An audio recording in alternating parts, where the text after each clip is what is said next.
quick one. Blade of the Immortal. What's that all about? Blade of the Immortal, which is the 100th film by Takeshi Miike. Mike? 100th film. 100th. And, okay. yes. So, this is based on the comic book series of the same name. Manga series of the same name.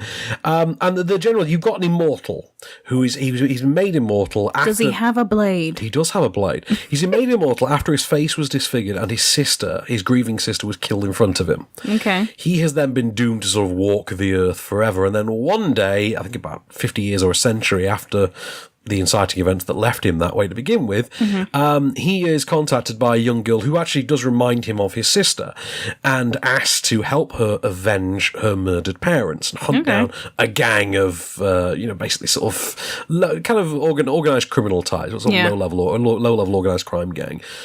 Only samurai. So what you've basically got is it plays kind of like Logan. Yeah. Or a Western.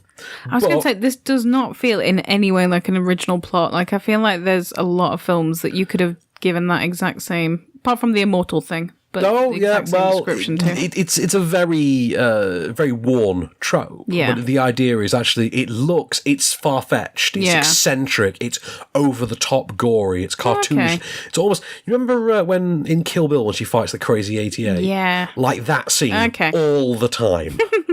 It's very tightly compacted in the frame. Which I think is actually sort of a criticism more than a blessing. Actually, for me, I thought it lacked scope because it tended to keep its action quite confined, and as such, because this wandering journey of a movie kind of feels a lot more insular and smaller than it needed to be. And is it subtitled? I presume it is subtitled. It's 2 hours 20 minutes long. Ooh. A good chunk of it's in black and white.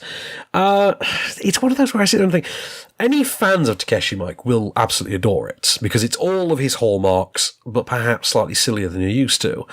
I think those looking for a great sort of samurai western type thing, to be honest, I think there are better ones out there. I mean, I kind of thought The Man with the Iron Fists was a bit better, to be honest, but, my love of the RZA. So, but, no, I say, there were moments, I had a lot of fun with it. So, Takuya Kimura, I think, who plays Manji, the lead, I thought he was very likeable in it, but it is very much a man with no name kind of a role. It's very much that Clint Eastwood, the wandering stranger kind of a role. I'm silent. Yes, silent but deadly, kind of a character. I wasn't going to describe it as that because that is something else, fam.